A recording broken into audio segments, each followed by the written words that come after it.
Bajaj housing finance limited की बात करें तो भारी गिरावट के बाद पिछले दो ट्रेडिंग सेक्शन से स्टॉक के अंदर वापस तेजी आना शुरू हो गई है। पिछले दो ट्रेडिंग सेक्शन से इस स्टॉक ने लगातार तेजी दिया है और ये स्टॉक आज भी 159 तक चला गया था इंट्राडे में। यानी क्लियरली देख सकते हो कि स्टॉक में यहाँ से नीचे जाने को तैयार नहीं है और वापस से ऊपर की ओर जाने को तैयार हो गया है। और इसके अलावा आरबीआई द्वारा भी रेपो रेट में कोई बदलाव नहीं किया गया है। वो भी हम जानने की कोशिश करेंगे कि क्या इस रेपो रेट के बदलाव नहीं होने से बजाज हाउसिंग फाइनेंस पे क्या असर पड़ेगा, वो भी हम जानने की कोशिश करेंगे। वैसे देखा जाए तो इस स्टॉक के अंदर जब से आईपीओ आया था, ये आईपीओ डबल से भी ज़्यादा ओपन हुआ था और वहाँ से स्टॉक 188 से ऊपर हाई बनाकर वापस लगातार इसमें गिरावट देखने को मिला था और ये स्टॉक 130 के आसपास जाकर वापस 2 दिन से तेजी दिखाना शुरू कर दिया है।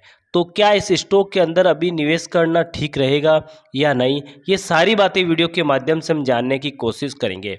लेकिन फ्रेंड्स, अगर आप हमारे चैनल में पहली बार विजिट कर रहे हो तो हमारे चैनल को सब्सक्राइब कर दीजिए, एक बेल आइकन घंटी जरूर दबा दीजिए ताकि समय समय पे आपको न्यूज मिल सके। चलो हम चलते हैं बजाज हाउसिंग फाइनेंस लिमिटेड पर। बजाज हाउसिंग फाइनेंस लिमिटेड की बात की जाए तो देख सकते हो कि इस स्टॉक का ओपन हुआ था 152.55 पर और इसने हाई बनाया था 159.62 का और लो था इसका 152.12 का। लेकिन स्टॉक का क्लोजिंग देखा जाए तो 154.40 का था। और इस स्टॉक का कल का दिन का देखा जाए तो कल के दिन भी इस स्टॉक ने लगभग 10 रुपये के आसपास प्रॉफिट देखने को मिला था। और इस स्टॉक का अगर परफॉर्मेंस देखा जाए तो आप देख सकते हो कि 1 अक्टूबर को ये स्टॉक 152.92 पे था और यहाँ से स्टॉक में कोई मूवमेंट देखने को नहीं मिला, उल्टा यहाँ 3 अक्टूबर को 150.60 पे आ गया और यहाँ से इस स्टॉक में फिर से गिरावट आई जो कि 7 अक्टूबर को और ये स्टॉक 136 पर पहुँच गया। और देखा जाए तो 8 अक्टूबर को 9 अक्टूबर को दो ट्रेडिंग सेक्शन में इसमें काफ़ी तेज़ी देखने को मिला है और लगातार ये स्टॉक यहाँ से हरे निशान में देखने को मिला है।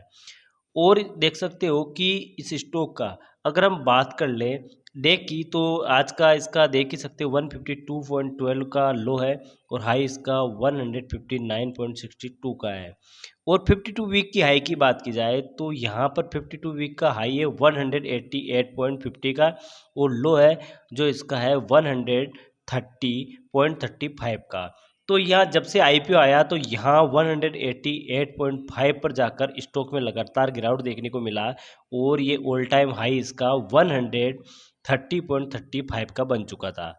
तो आप देख ही सकते हो कि ये स्टॉक जब से इसमें आईपीओ आया उसके बाद इसमें तेज़ी देखने को मिली और उसके बाद लगातार इसमें गिरावट देखने को मिला, लेकिन दो ट्रेडिंग सेक्शन से इसमें लगातार तेज़ी देखने को मिला है। इसकी अगर हम वॉल्यूम की बात कर लें तो 1 मंथ का जो कि 12 करोड़ का वॉल्यूम देखने को मिला, 1 वीक का 5 करोड़ का है और येस्टरडे का 7 करोड़ का है और टुडे यानी आज का देखा जाए तो 8 करोड़ का वॉल्यूम देखने को मिला है।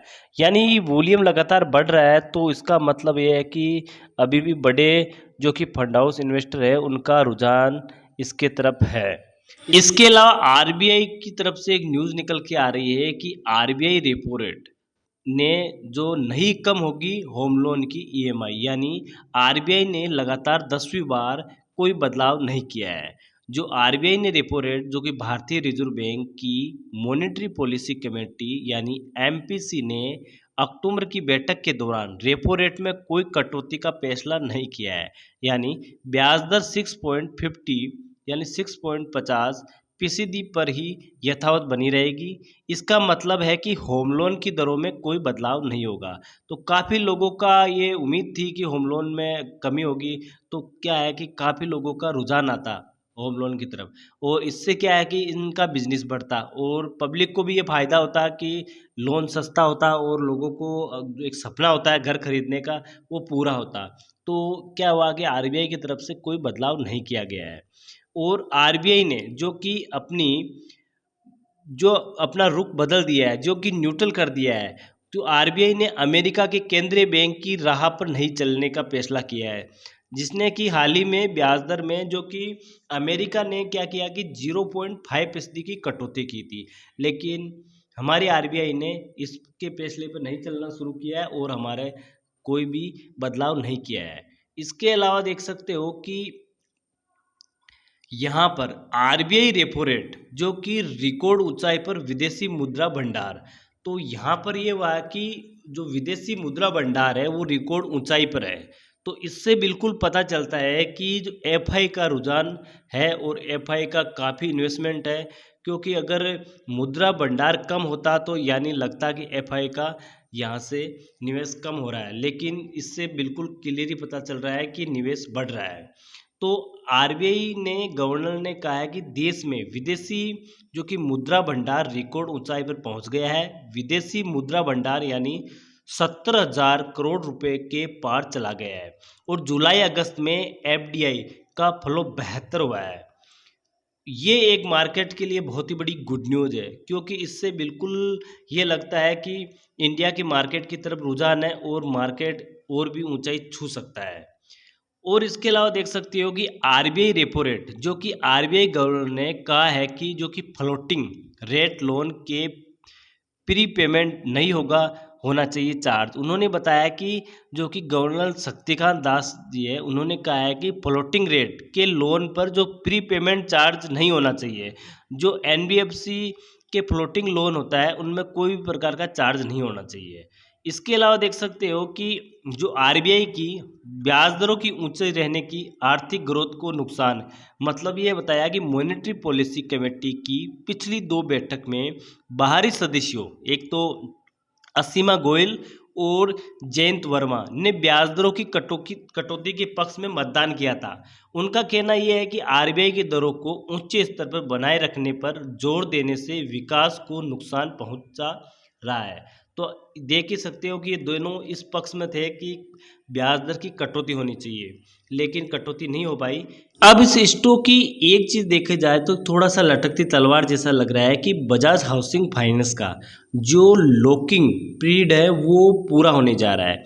जैसे बाजार की स्थिरता बनाए रखने के लिए सेबी द्वारा एक सिस्टम होता है कि किसी भी स्टॉक का आईपीओ आता है तो इसका एक लॉकिंग पीरियड होता है, जो एंकर लॉकिंग पीरियड होता है।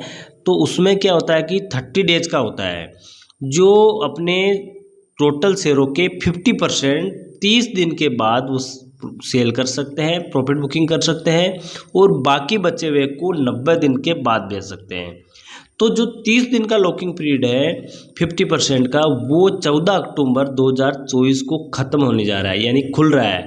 तो उसके बाद वो अपने 50% शेयर को मार्केट के अंदर सेल कर सकते हैं। टोटल शेयरों को देखा जाए तो 126 मिलियन शेयर है जो मार्केट के अंदर सेल आउट कर सकते हैं। बाकी लॉकिंग पीरियड का देखा जाए तो 12 दिसंबर 2024 का 90 डेज पूरा होगा, तो बाकी को 12 दिसंबर 2024 को बेच सकते हैं। तो क्या है कि जब ये 14 अक्टूबर को लॉकिंग पीरियड खत्म होने जा रहा है, तो उससे क्या है कि मार्केट के अंदर थोड़ा नरमी आ सकता है अगर ये प्रॉफिट बुकिंग करे तो।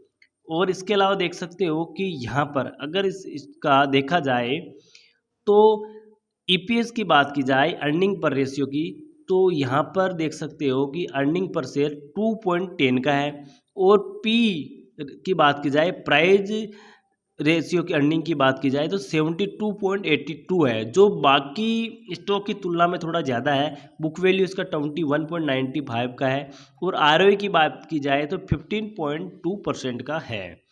फिलहाल इस कंपनी के लिए एक अच्छी बात है कि इस कंपनी का अगर एयूएम की बात की जाए तो एयूएम इसका 1 लाख करोड़ से भी ग्रोथ कर चुका है, यानी ईयरली बेसिस पर देखा जाए, ईयरली टू ईयरली, तो 26% का ग्रोथ देखने को मिला है। इसके अलावा इसकी लोन बुक की ग्रोथ की बात की जाए तो यहाँ पर देख सकते हो कि 89,860 करोड़ का मार्केट के अंदर लोन बुक ग्रोथ देखने को मिल रहा है। तो ये कंपनी के लिए अच्छी बात है।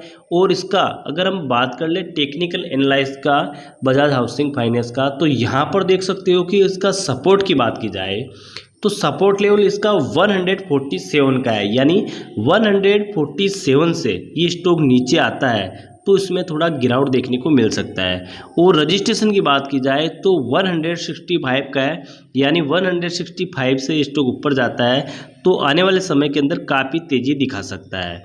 तो बजाज हाउसिंग फाइनेंस में ये है कि ये आपके लिए मौका है कि अगर ये कुछ नीचे प्राइस में मिलता है तो धीरे धीरे करके आपको लॉन्ग टाइम पर्पज से इसको पोर्टफोलियो के अंदर ऐड करना चाहिए। बाकी आप कोई भी खरीदारी करने से पहले अपने फाइनेंसर रिसर्च एडवाइजर से सलाह लेकर खरीदारी करें, क्योंकि वीडियो सिर्फ हम एजुकेशन पर्पज से बताते हैं। ओके दोस्तों, फिर मिलेंगे अगले वीडियो के साथ।